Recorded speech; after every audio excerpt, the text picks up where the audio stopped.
It's that time of the year again, everyone. I'm not wearing a hat this episode, or this video. Well, now you can see the McDonald's logo all over the screen, so that's fine. This is what's in my camera bag 2022 with our friend Leo the Lion. Okay, more seriously, we're back again, and I have a few updates to the kit. So, obviously still, we got the Brevity Jumper bag. I don't know if you can see that up close. Whatever, this is what it looks like, and I love this bag, you know that. Well, maybe not if you're new. Got a lot of stuff. Yeah, that's great English. It has a lot of great features. My favorite being the little camera slot on the side. Open that up, take your camera out. Obviously, there's no point showing you that because the camera's right there. And right there, but that's a little baby one. Yeah, but yeah, I guess let's just get into it. Let's start with the top section here, where I keep just either a lot of I'll keep some accessories, some stuff that I'm not really that's photography oriented, or sometimes just some protective gear. So I have my waterproof cover for my backpack. There it is up close. Hopefully that works. I have no idea. Sunglasses. These are just from American Eagle. I always destroy my sunglasses. So might as well just buy them cheap. They're $15 or something like that, but yeah, I like them. I like the way they fit my face. They're pretty good. One thing that's super important is protecting my camera. So I actually picked up some of these camera protectors. Total waste of money. Well, maybe they did protect me in a big dust storm one time.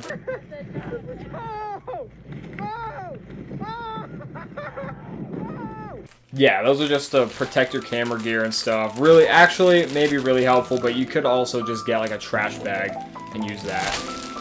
Also in here, I would keep things like my wallet, my AirPods. These are an absolute necessity, just for traveling and things of that nature. And that's usually what I would put in here. Maybe a speaker, something like that. And one thing I really like about this Brevity bag is, if you can see in there's a little tiny zipper that you open up, put in more of your personal items, things like that.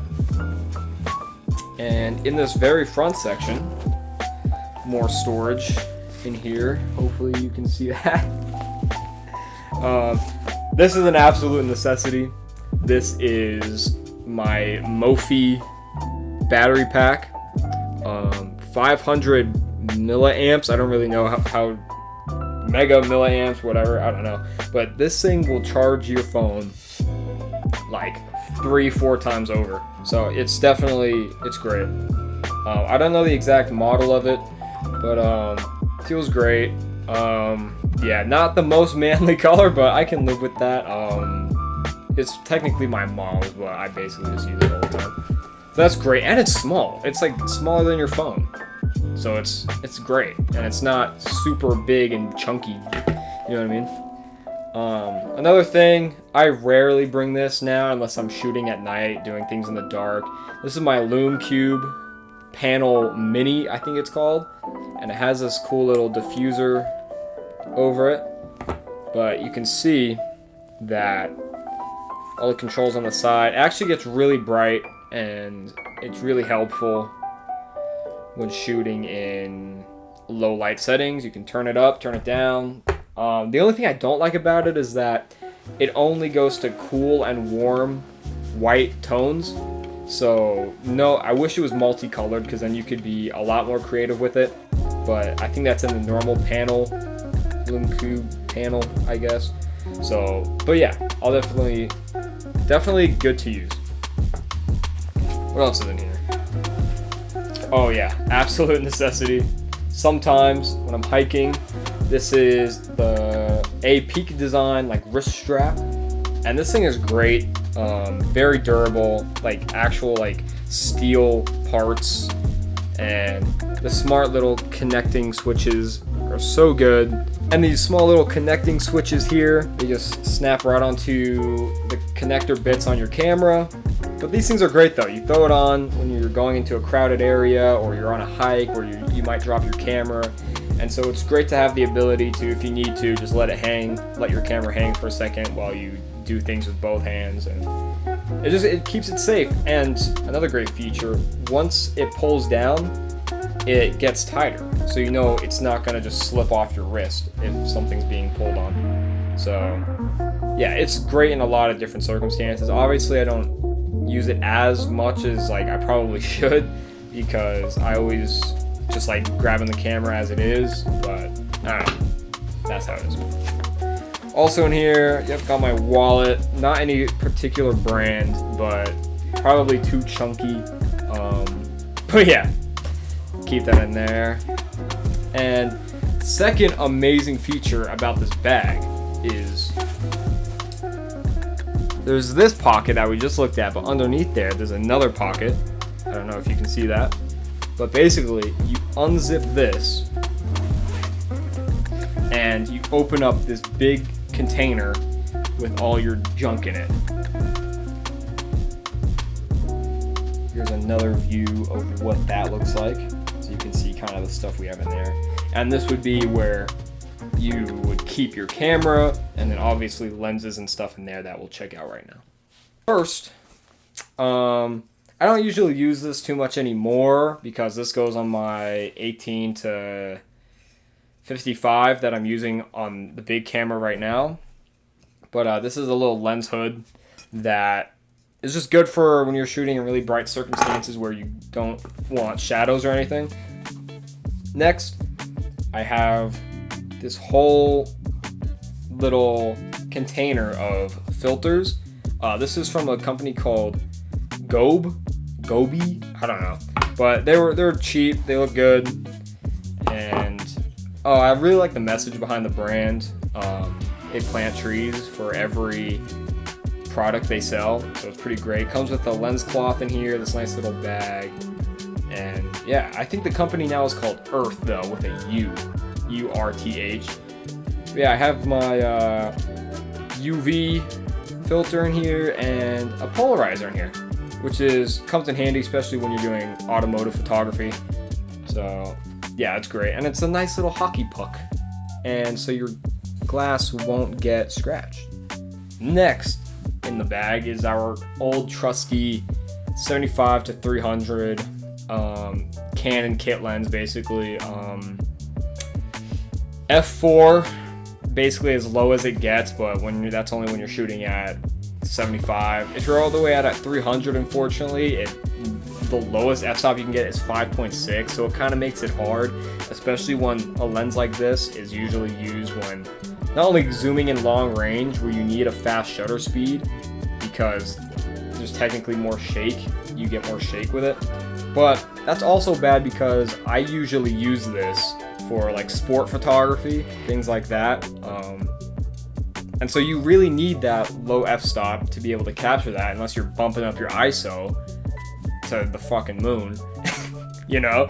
But with my crappy Rebel T7, like, the pictures don't look as good as another lens. They don't look as good as actually my newest lens that I'm about to show you. I don't think I've shown it on the channel before. I might have. I got it about a year ago. I think it was after my last video. Not 100% sure you guys have seen it, but this thing is a little freaking ball of fire. It is the Canon 50mm f1.8, and this thing is like such a good lens for the money. It's unbelievable. You can get one for less than $125, and it's just so good. Autofocus is good, it's so fast, and it looks like it's just nice. Look how small this thing is with all the caps off. It's that big. It may sound weird that the idea of not being able to zoom in and out with your lens might sound really bizarre and uncomfortable to you, but I can tell you after using it for the last year and a half, you just get used to it. And so now when I look at other photographers who use zoom lenses, I'm just like, wow, that's so weird that you have to zoom in instead of moving. But I don't mind because it's worth the bangers. Every photo you see basically on my Instagram right now has been shot with this lens, and it's so amazing because not only is it's just a freaking banger Canon.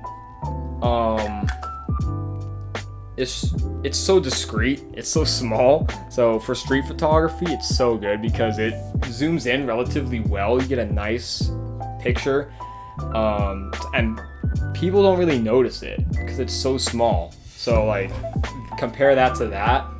This is 3, maybe 4 of these, 3.5 of these. So people definitely see this around compared to this. So it's just like, just the best, maybe the best ever lens ever made. In terms of the best value lens, let's say that. Best value for how much it costs, what it can do. It's just amazing. If you're looking for the next lens to add to your kit, or the first lens you should get besides your kit lens, a 50mm 1.8 prime lens. So good, so good. I just love it so much. Yeah, I hope you guys liked it. I hope you enjoyed. I can't wait to see how the kit changes for next year. Yeah, I hope you guys like it. And I'll see you guys later. What a shitty outro. Oh my.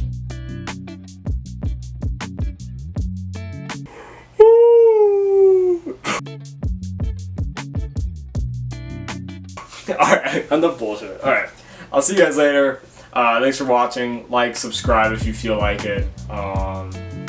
Yeah, I'll see you guys later. Goodbye. What am I doing? God damn.